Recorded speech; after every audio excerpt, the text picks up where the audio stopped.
Salut mes Nakamas, c'est le Doc, j'espère que vous allez bien. Bienvenue pour un nouveau type de vidéo. C'est des vidéos plus à écouter que à regarder. Donc si vous voulez faire autre chose à côté, je vous invite tout de suite à y aller.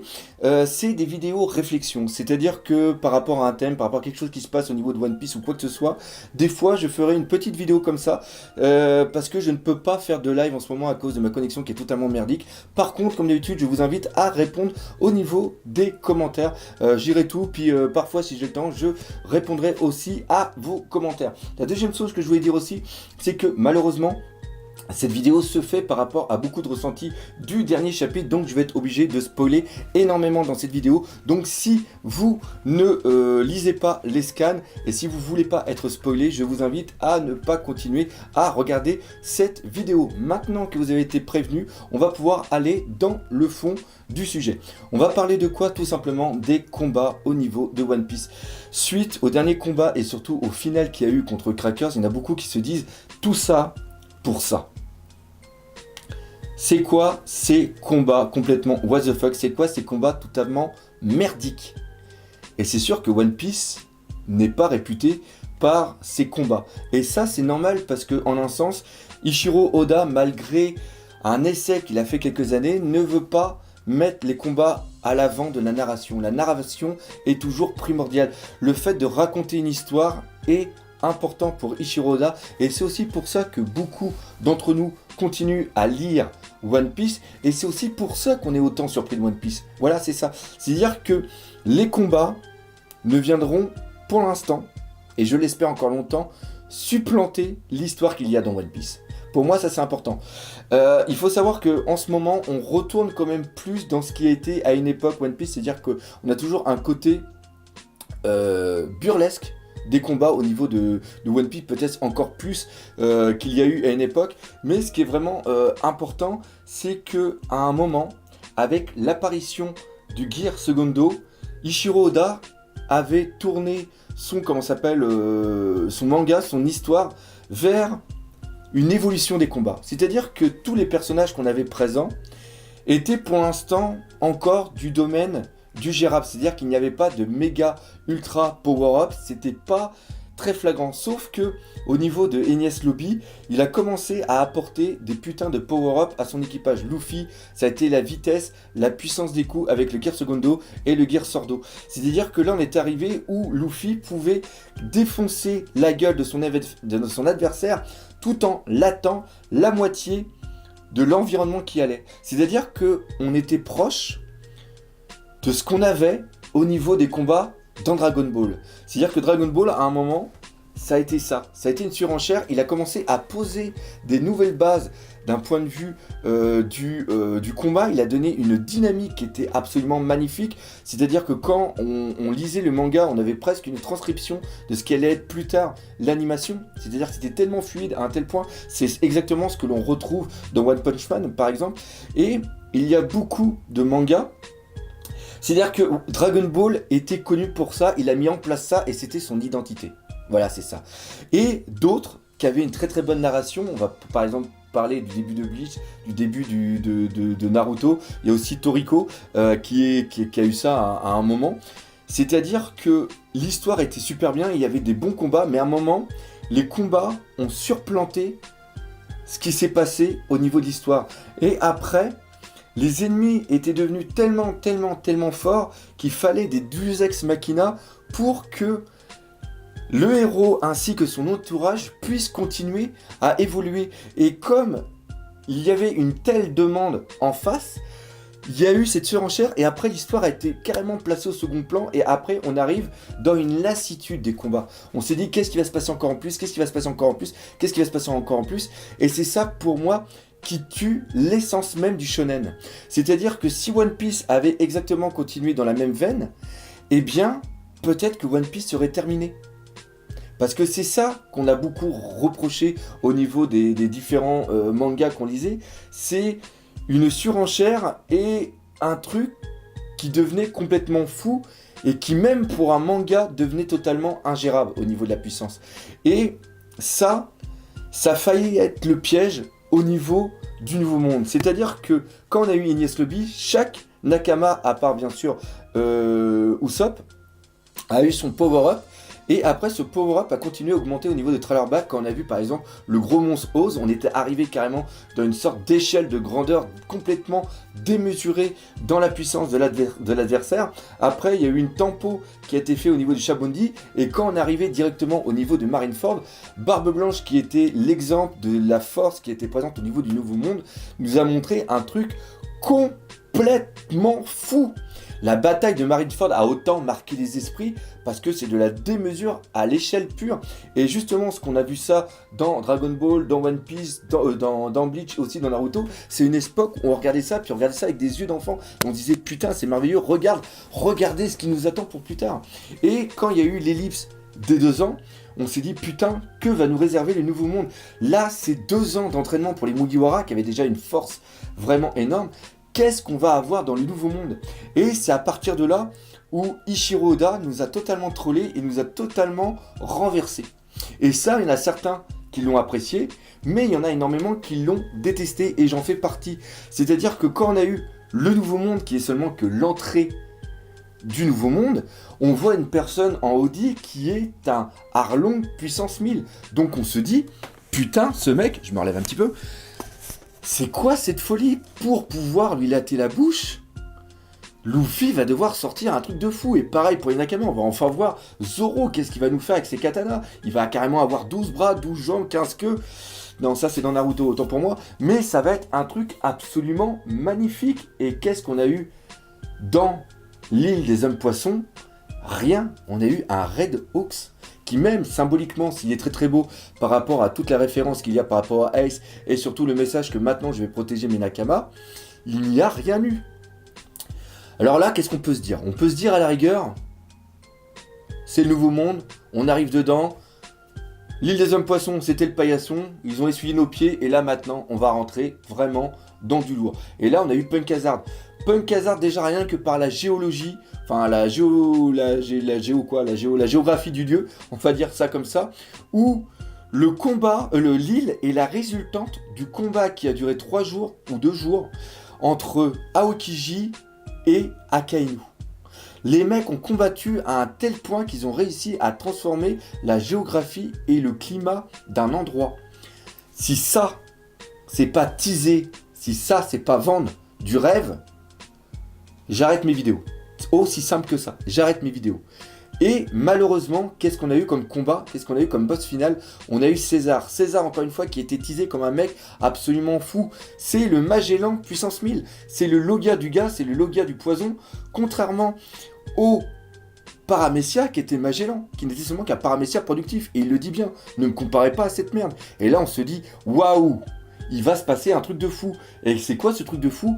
C'est seulement qu'une attaque en guerre sordo avec une confrontation de force qui dure 10 secondes. C'est complètement merdique. Si vous n'êtes pas d'accord avec moi, je ne sais pas ce qu'il vous faut. Le seul truc, à la rigueur, qui nous a fait encore teaser une nouvelle fois, c'est-à-dire que c'est comme ça que fonctionne Ichiro Oda, c'est qu'il nous dit « Regardez ce qui va se passer bientôt ». C'est un combat qu'il y a entre Vergo, Smoker, Hello, et encore Smoker, Hello ne sont que des personnages de Grand Line qui ont suivi une évolution pendant les 2 ans pour se mesurer au Nouveau Monde. Et quand on voit le final avec les cuves et l'île coupée, encore une fois, on arrive dans de la démesure. C'est-à-dire que là, on arrive sur un environnement qui subit l'altération d'un personnage.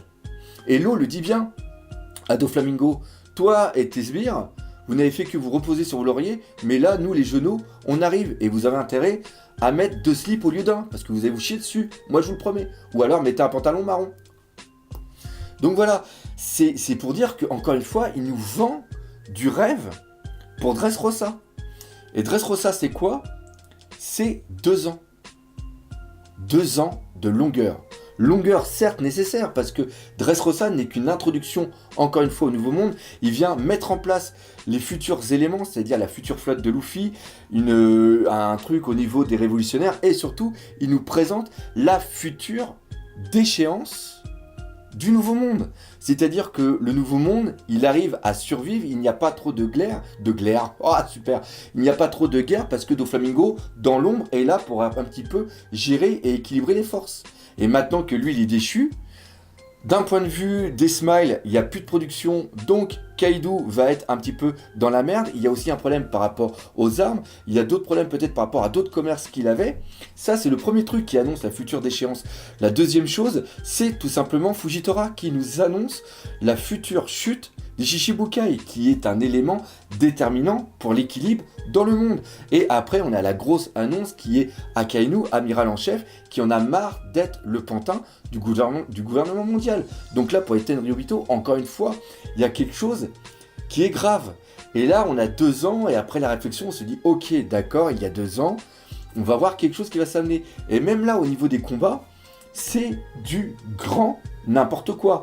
À part le Gear 4, qui est une esquisse de quelque chose, et du combat contre Doflamingo, qui est sûr se finit en beauté, il n'y a que ça pour nous mettre l'eau à la bouche, pour nous faire pétiller les yeux, parce que le reste, les As, c'était de la merde.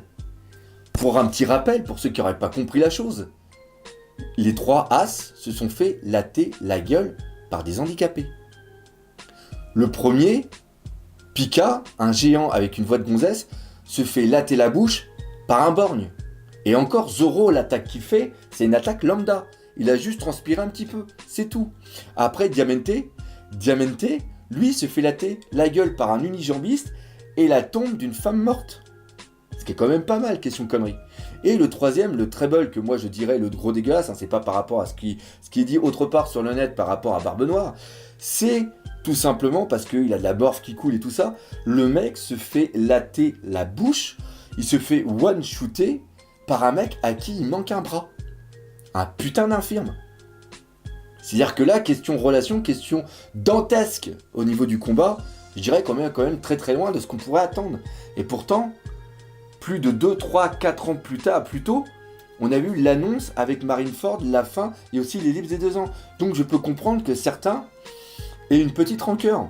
Et là, on a eu Zou avec l'annonce de Jack. Jack, personnage propre au Nouveau Monde, bras droit directement d'une calamité, mec avec une prime de 1 milliard de berry. Si ça, encore une fois, ce n'est pas un putain de teaser, j'arrête mes vidéos.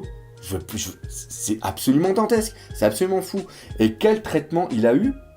Encore un traitement au niveau des teasers, c'est-à-dire qu'on ne voit pas tout le combat qu'il y a eu au niveau de Zou, on ne voit pas le combat qu'il y a contre les amiraux, on ne sait pas pendant plusieurs chapitres s'il arrive à le délivrer Doflamingo ou non, on ne sait pas ce qu'il a fait par rapport à Fujitora, on sait qu'il a attaqué un bateau où il y a un amiral, un ancien amiral en chef et une femme qui est en linge. Bon, la femme qui est en linge, je veux bien qu'on mette ça de côté, mais putain, Sengoku et Akainu, Fujitora, excusez-moi, quand on sait qu'il va l'attaquer, on se dit, ce mec-là, c'est complètement un fou. Et qu'est-ce qu'il y a au retour? Au retour, rien. Il y a un vaisseau presque détruit, des bondages, et un mec qui se fait violer par la trompe d'un éléphant qui marche sur l'eau. C'est-à-dire que on a eu un teaser d'un mec complètement fou avec un combat qu'on voulait absolument magnifique, et on ne l'a pas eu. Donc je peux comprendre parfaitement qu'au niveau des combats, il y en a certains qui commencent à avoir un petit peu l'eau à la bouche. Et parlons de l'eau à la bouche, là on va arriver directement à Big Mom avec tout ce qui est culinaire. Et là on arrive sur le deuxième présentation d'un lieutenant, d'un Yunkou, c'est Crackers. Et là Crackers, encore une fois, on a une putain de tease de fou. Combat de 11 heures, le mec a réussi à latter la bouche à Rouge, il arrive à résister aux attaques de Luffy en mode Gear 4 et qui fait des nouvelles attaques. Je veux dire que là, tu t'attends à ton final. C'est sûr et certain. Et quand on voit le final comment il est, c'est-à-dire c'est une nouvelle attaque de Luffy qui l'envoie valdinguer en un seul coup à l'autre bout de la planète, je peux comprendre qu'il y en a certains qui gueulent. Mais c'est ça One Piece. Et moi, de voir Jack qui se fait latter par la trompe d'un éléphant sur le coup, ça me fait rager. Mais après, avec du recul, ça me fait péter de rire. L'autre qui est absorbé par la moitié du monde et qui après se retrouve catapulté à l'autre bout du monde et Luffy qui lui dit je vais te faire voyager en mode Luffy Airlines sans plateau repas, sans rien du tout. Moi, ça me fait rigoler parce que en un sens, c'est ce qu'on attend dans One Piece. On attend à être surpris. C'est ça One Piece, c'est la surprise. Ce n'est pas un truc téléphoné, ce n'est pas un truc que l'on peut voir, ce n'est pas un truc que l'on peut deviner. Et c'est exactement ce qui se passait dans tous les autres shonen. C'est ça. Si One Piece est toujours autant dans les 3 premiers quand il y a le classement au niveau du Weekly Jump Shonen, s'il y a autant de monde qui en s'en fout au Japon, s'il y a un tel merchandising au Japon, si le film Gull a fait autant triper, c'est parce que il nous prend toujours à contre-pied. Et c'est pour ça, le flashback, les trucs, quand il m'émerveille comme un gamin que je suis aussi fou dans mes réactions live, c'est parce que tout simplement, quand je vais lire mon chapitre, je ne sais pas ce qui va me tomber dans la gueule. Et c'est ça la magie de One Piece. C'est ça que je voudrais vous dire. Si vous gueulez contre les combats, continuez à regarder Fairy Tail, continuez à... Je sais pas ce qu'il y a d'autre maintenant, à part Fairy Tail, au niveau des combats de gros shonen. Les trucs avec les 7 péchés capitaux, je me rappelle. No Tyson, je me rappelle plus ce que c'est, ça a l'air un petit peu dans la même fibre. Continuez à regarder ça, prenez... Parce que, oui, c'est beau. Oui, je vous l'avoue. Regardez des fois Fairy Tail, vous regardez d'autres mangas où il y a plein de combats à droite, à gauche, il y a tout qui pète, il y a la moitié de la planète qui sort ou quoi que ce soit. Ça, c'est exactement ce qu'il y a dans Toriko. Le mec, il fout un coup de poing et tu vois toute l'onde qui va à l'autre bout de la planète. Oui, c'est beau. Oui, c'est génial. Mais à côté de ça, vous avez quoi dans l'histoire? C'est ça. Cherchez ce que vous voulez. Mais par contre, je peux parfaitement comprendre que vous en ayez marre. Et les combats comme ça, il va y en avoir, je vous le promets, il va y en avoir quand ça sera la fin de One Piece. Là, il nous réserve des trucs absolument de fou. Si vous voulez Zoro au summum de sa mort, si vous voulez peut-être voir un Zoro mourir, venez voir One Piece parce qu'on ne sait pas. Et ça, c'est exactement le même truc. Justement, parler de la mort, c'est exactement ça. C'est ça qui est beau dans One Piece. C'est-à-dire que comparé aux autres, tu ne sais pas quand est-ce qu'un mec crève.